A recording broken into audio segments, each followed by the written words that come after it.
Good evening. Welcome to the second half of tonight's share.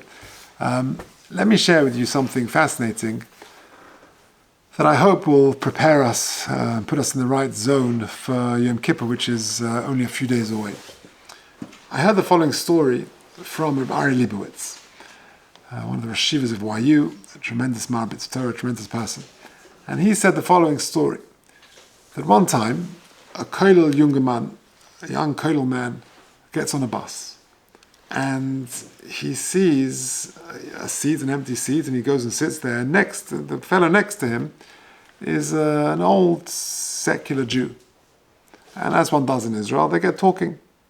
After a long bus ride, if you haven't exchanged phone numbers, then it wasn't a successful bus ride. So he gets talking. And in a very heavy, accented Russian Yiddish, this older man looks at this Kol Junger man and he says to him, Ich bin a Yom Kippur Yid. I'm a Yom Kippur Jew. Now, when you and I think about or hear the expression a Yom Kippur Jew, we picture up in our mind someone who is not so religious and he comes to shul once a year. We have 3 times a year Jews. They come just on Rosh Hashanah Yom Kippur. But this Kol man wasn't clear what he meant, and he said to him, what do you mean by that? So the old man told him the following. He said, I grew up in Russia, and I didn't have any formal Jewish education. And I was taken from a young age, and I had to spend many years in the Gulag in Siberia. And one thing I remembered from home was that there's something called Yom Kippur. And on Yom Kippur, you don't eat and you don't do any malacha, you don't do any work, you don't do any labor. And that's all I really knew. And I was in the Gulag, and it was coming up to Yom Kippur, and I was thinking to myself, I've got to get out of work. There's no days off here in the Gulag. It's 7 days a week. I've got to get out of the hard labor which I'm going to encounter. So he came up with a plan a couple of days before Yom Kippur. He's going to feign illness, and he's going to go to the camp doctor. And he went and he said, I've got a terrible toothache. I need to recuperate. So the doctor checked him out. He says, you're fine. Go back to work. So the next day was Erev Yom Kippur and he was desperate. And he did something a bit dramatic. He went back to the camp doctor and he said, I've still got a terrible toothache. Please extract my tooth. Remember, no anesthetic, primitive conditions. And the doctor said, okay, if that's what you want. And he had a tooth extracted. He was in unbearable pain. And he gave him the next day off that he was able to rest and recuperate. That's what he meant by a Yom Kippur Yid. By the time they finished the conversation, it was a while later, the old man was getting off the bus. He takes leave of his new friend. And as he is about to get off, he smiles at him, showing a row of empty space with no teeth for many years of the Gulag, because he did this every year. And he smiled and said, Ich bin a Yom Kippur Yid. I'm a Yom Kippur Jew. Because that's what Yom Kippur is. People, even quite distant from our religion, they understand that it's something different. I want to share with you a few questions that I saw in Rabbi Emanuel Bernstein's beautiful Sefer of Tshuva, and I think it will bring out this theme a little bit more. The first question is, one of the main features of Yom Kippur for us is we fast. That's a major thing. Already today, someone was showing me that some Kal tablets, and they're going to eat, and they're going to slow down on the coffee, and this is something weighing heavily on lots of people. Why does HaKadosh Baruch Hu want us to fast? If the primary objective of Yom Kippur is to do tshuva and to introspect and to figure out where we're up to in life, where we're heading, are we meeting our objectives, are we fulfilling our mission in this world, wouldn't it be useful to have a coffee before Musaf? And just to help, we did it on Rosh Hashanah. I'm sure many of you went out before the Tkiyas and there was a Kiddush in shul and you have a bit of cake and a coffee. That helped you presumably for Musaf. And wouldn't it be helpful to go back at break, lunchtime, have a light lunch and come back from Mincha, and then before Ne'ilah have another coffee to just give you some energy for the end of the day? Why is there such insistence on fasting? Number one. Number two, you may be familiar that the shiurim on Yom Kippur are different to the rest of the year. In Torah law, almost all the shiurim, when it comes to achila and shtia, for achila, for eating, it's a kazais, and for shtia, it's a revius. But when it comes to Yom Kippur, it's a slightly larger measure. It's a koseves, which is a date, and a mole lugma of a cheekful. So why is that? Why is the shiurim for the minimum share of being chayiv, achila or shtia, eating and drinking on Yom Kippur, a slightly different measure? And a third question is a very interesting question. I don't know if you thought about it. There are many Kabbalistic writings, and there people reference it the whole time, that Yom Kippur is equated to Purim, Yom Kippurim, often quoting the name of the Arizal. And yet, the Torah references Yom Kippur to a different day, i.e., Shabbos. The Pasuk says, Shabbos Shabbosen hu lachem v'nisem es nafshoseichem b'tishel hachodesh ba'erev me'erev ad erev tishbesu Shabbatchem. So the Torah references it not to anything other than Shabbos. And it's not just Shabbos, it's Shabbos Shabbosen. It's like the ultimate Shabbos. So 3 questions. Why the focus on fasting? Number 2, why are the shiurim different on Yom Kippur to that of the rest of other Torah areas? And number 3, is Yom Kippur like Purim? Is it like Shabbos? What's the message? The Gemara in Yuma, Daf Ayin Tes, explains why the shiurim on Yom Kippur are different to the rest of the year. The Gemara says that it's the concept of meis v'daita inshi.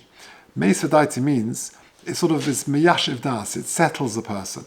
The reason why Yom Kippur is a bit more, because having a kazayas doesn't quite do it. But if you have a koseves, that's a little bit more, that Chazal estimate will satisfy a person to some degree. And therefore, a mori lugmov in liquid or a koseves in food, that's what's going to give Yishuv Hadas a certain satiation. By inference, we can derive that when the Torah says V'inisim es nafshoseichem, we don't want to get to that point of Yishuv Hadas. The fasting is meant to cause a little bit of discomfort and is meant to cause an agitation, the opposite of Yishuv Hadas.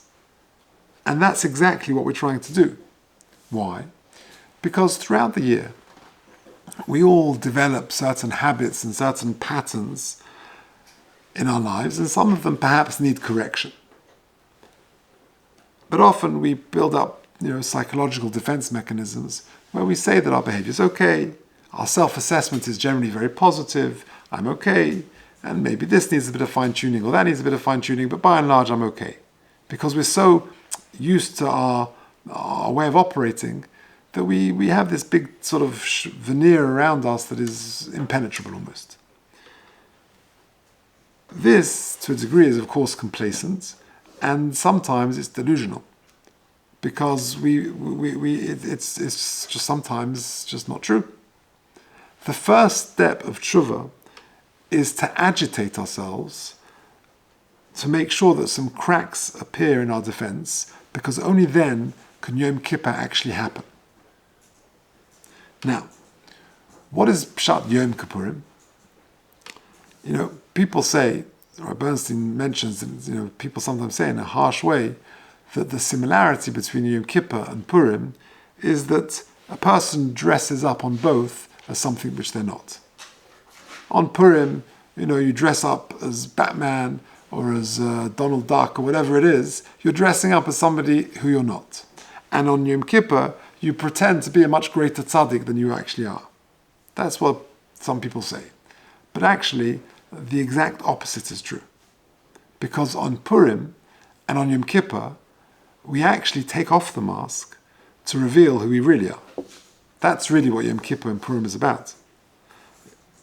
The goal of both, in a way, and it's achieved in a different way, is to remove the mask and to reveal who we really are. So, for example, on Purim, you drink a little bit, nichnas yain yotza soit, and actually the real person comes out.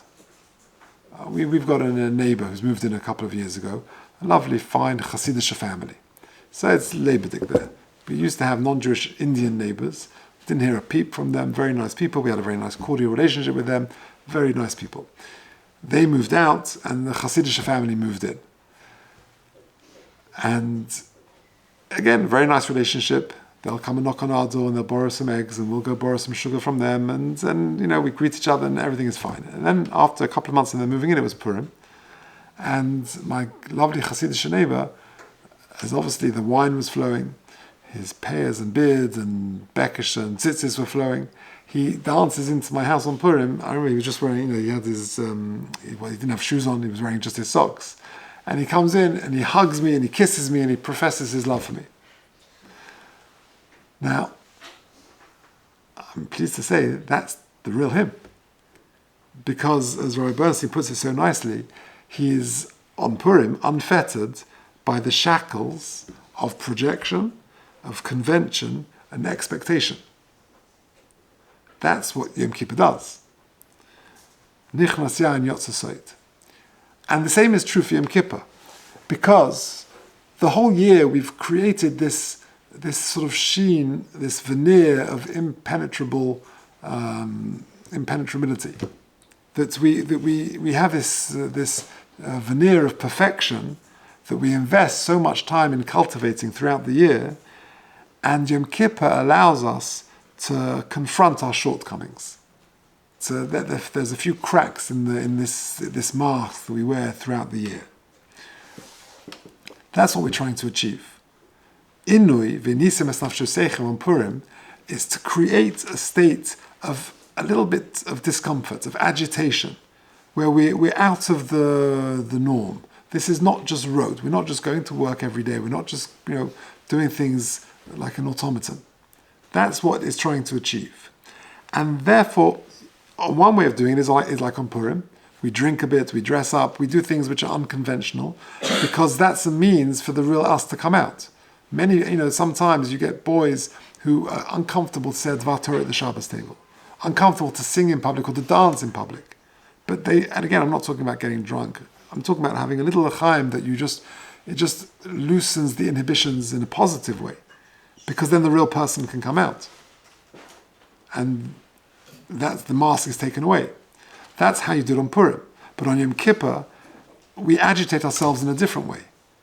We stay in shul all day. We don't eat. We feel a little bit of discomfort. We're not wearing shoes. We're wearing death shrouds.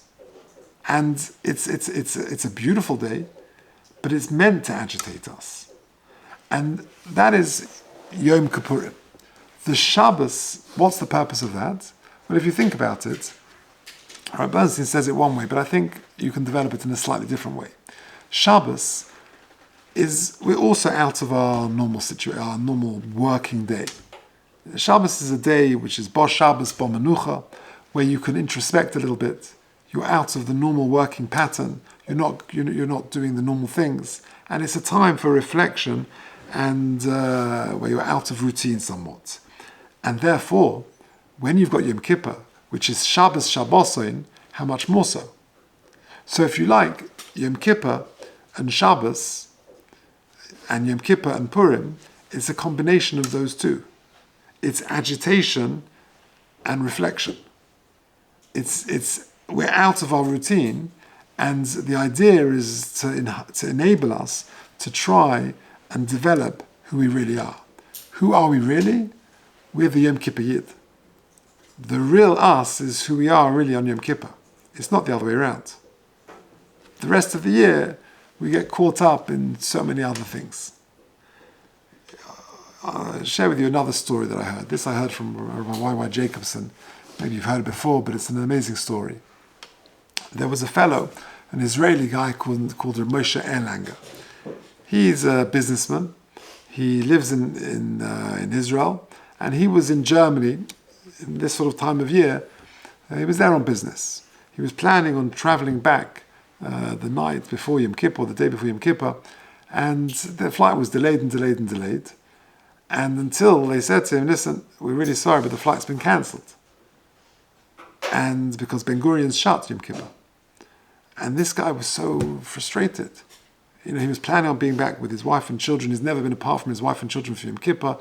He's stuck in Frankfurt. Where's he going to go? He hasn't got his machzeh, he hasn't got his kittel. He felt very annoyed and frustrated irritated. He's in Frankfurt.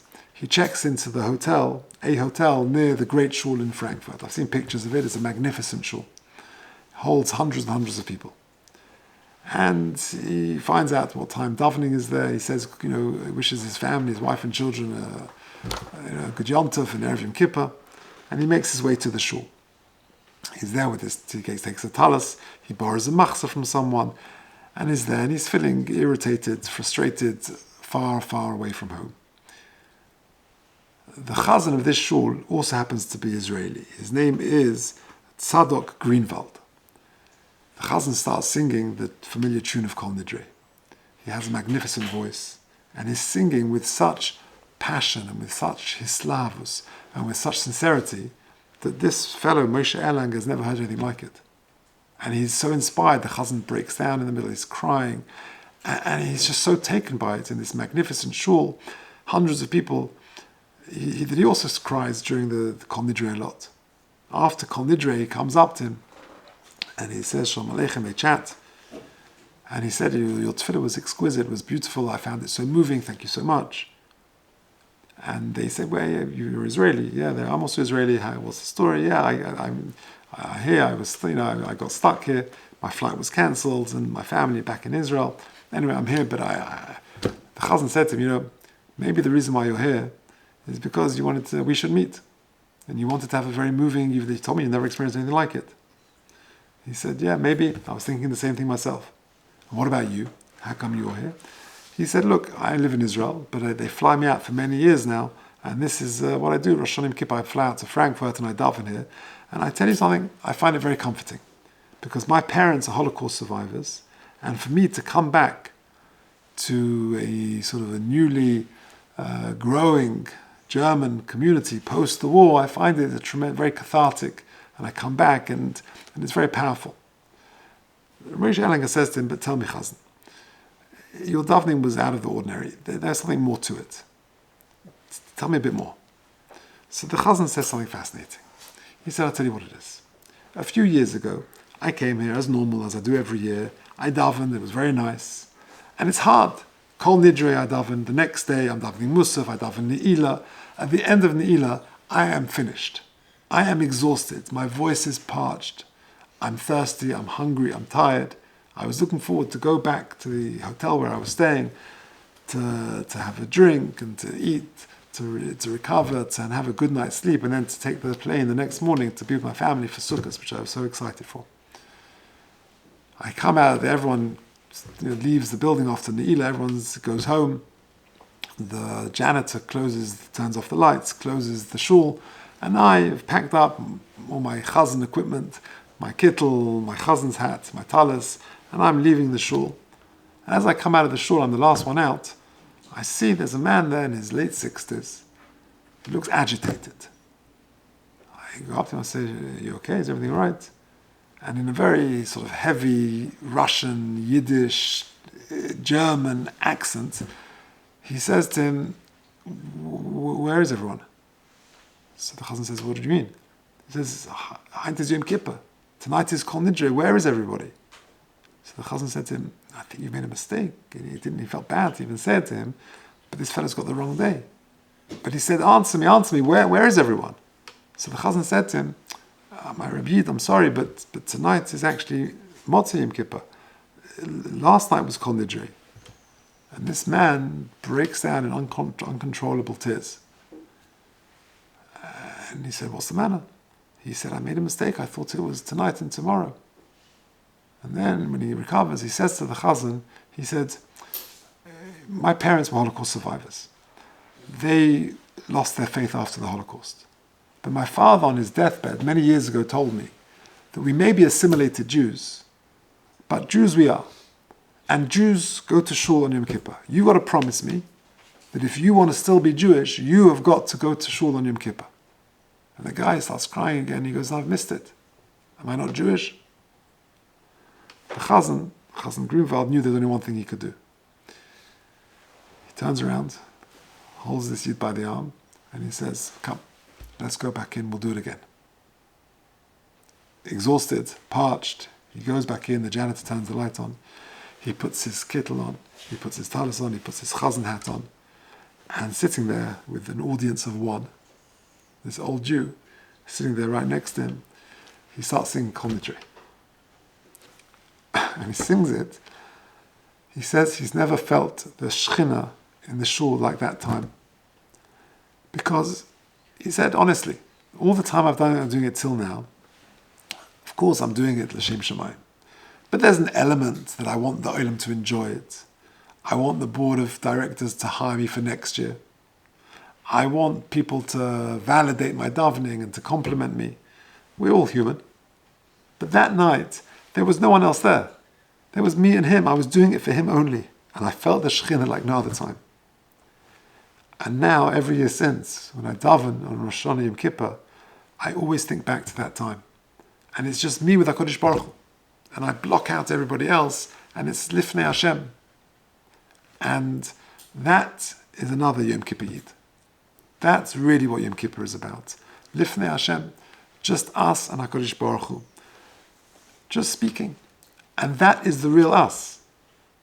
Yom Kippur and Purim, if we remove the mask, is the real us. Shabbos is a time to introspect and to get out of our normal routine. Shabbos certainly, all the more so. So, Miz Hashem, we should be zocher to agitate ourselves, to feel a little bit of discomfort by not eating, by introspecting and thinking how we can remove the mask and make sure that the real us really comes out and can fulfill its potential and its mission the rest of the year.